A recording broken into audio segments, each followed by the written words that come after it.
Bonjour à tous, nous sommes à Dijon, à côté de l'un des gros chantiers de la ville, à côté de l'un des rares chantiers de la ville, puisque les temps sont durs pour les secteurs du bâtiment et des travaux publics. Alors nous allons voir quelles sont les conséquences des difficultés, nous verrons aussi quelles sont les raisons. Et nous verrons aussi quelles sont les solutions qui sont apportées par les pouvoirs publics. À mes côtés, pour parler justement des difficultés du secteur du BTP, Pedro Pato, bonjour. Vous êtes directeur d'une agence d'intérim spécialisée dans le BTP. Francis Penquin, bonjour. Vous êtes le président de la Fédération régionale des travaux publics de Bourgogne. Et à vos côtés, Bernard Laborev, vous êtes de la Fédération de Bourgogne également, mais du bâtiment. Un mot tout de suite avec vous, Pedro Pato. Donc je le disais, vous êtes directeur d'une agence d'intérim. On a tendance toujours à dire que l'intérim, c'est un excellent indicateur pour voir justement l'état de santé d'un secteur. Est-ce que vous, dans votre agence, vous notez très clairement des baisses d'activité, des baisses d'emploi? Alors il est vrai qu'aujourd'hui, nous on est vraiment spécialisé bâtiment, travaux publics. Par rapport à l'année dernière, aujourd'hui on a quand même une baisse de moins 20%, ce qui est quand même assez important. Dont le domaine des TP qui est plus touché que le domaine du bâtiment. Donc TP, c'est travaux publics. Travaux publics, bien oui, évidemment. tout à fait. Est-ce qu'il y a des emplois, est-ce qu'il y a des secteurs qui sont vraiment plus touchés que d'autres, justement, où il y a vraiment moins d'emplois? Aujourd'hui, tout ce qui est les ouvriers en TP, il n'y a pas de boulot. Donc on a de plus en plus de demandes de gens qui se présentent à notre agence pour chercher du travail. Et malheureusement, on n'a rien à leur proposer parce que automatiquement, les TP ne prenant pas de personnel, on n'a rien à leur proposer à ce niveau-là. Francis Penquin, je le disais, donc vous êtes justement pour les travaux publics. Effectivement, plus d'intérim, plus d'emplois aussi. Est-ce qu'il y a une perte de licenciement? Est-ce qu'il y a des emplois, très clairement, des salariés qui sont menacés également?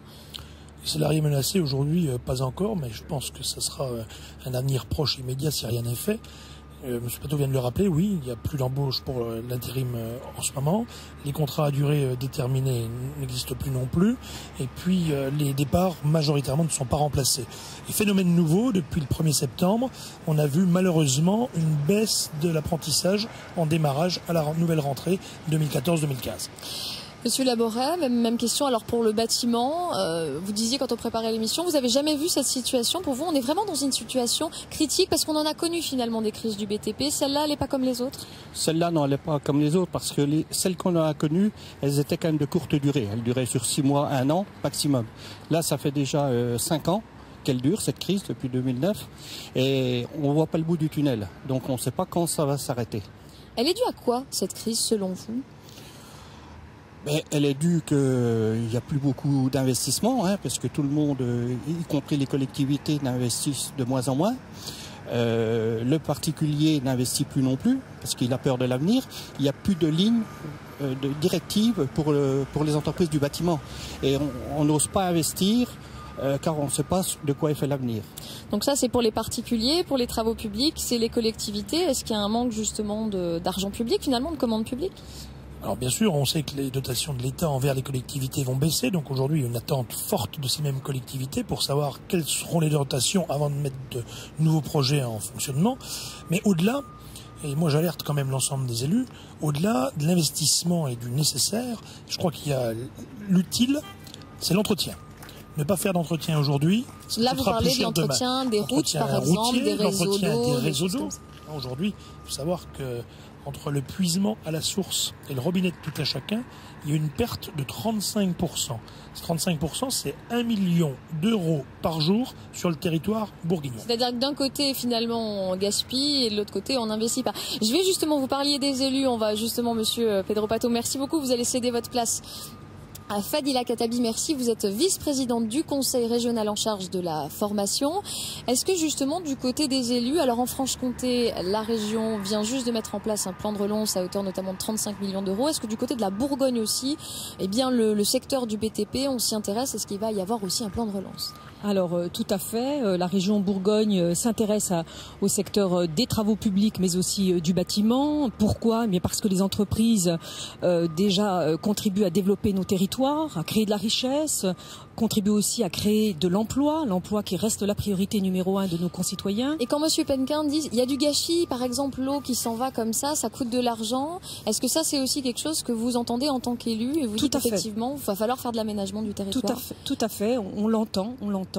Et d'ailleurs, la région a toujours soutenu les investissements. Pour ce qui nous concerne, les investissements, bien sûr, pour le secteur du BTP à destination des lycées, des IFSI, des CFA, mais également, nous sommes allés sur les routes, le tram, la Lino, donc l'aéroportuaire, parce que pour nous, c'est effectivement important de soutenir à la fois les entreprises du secteur et de contribuer à créer de la richesse sur nos territoires. Alors ça, c'est du point de vue de la collectivité. Il y a également un plan de relance qui est fait au niveau gouvernemental.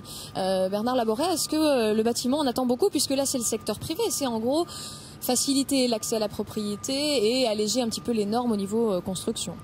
Oui, ce plan de relance est très bon pour le bâtiment. Par contre, il tarde à être mis en place, puisque les lois ne seront encore pas votées, ne seront probablement pas votées avant la fin de l'année. Donc on a un trou d'air là encore beaucoup plus important, tout est bloqué. On attend ces nouvelles perspectives. Autrement, c'est très bien. La rénovation énergétique, je pense que tout le monde, il faut qu'ils y aillent. Sur le fond, sur le plan, vous êtes d'accord? Vous trouvez que c'est un bon plan de relance? La fédération salue ce plan-là. Par rapport quand même, on a vu, il y a eu des manifestations en Bourgogne le 7 juillet dernier. Il va y avoir encore des manifestations en Franche-Comté. Est-ce que finalement les collectivités n'ont pas tardé à répondre assez rapidement à ces demandes, ou est-ce que vous avez fait... Voilà. Je ne dirais pas cela, en tout cas pour ce qui concerne le Conseil régional de Bourgogne. D'ailleurs, à ce sujet, il va y avoir un plan d'accélération des investissements en région Bourgogne. Il y aura effectivement un rapport qui va être soumis au vote des élus la séance prochaine, en octobre. Et donc, il y aura une communication faite de la part de François Patria, le président du Conseil régional. J'imagine en tout cas que tout le monde sera très attentif à ces différents plans de relance. Merci beaucoup. Je rappelle pour terminer qu'il y a 26 000 salariés dans le secteur du BTP en Bourgogne. Voilà tout de suite la fin du journal.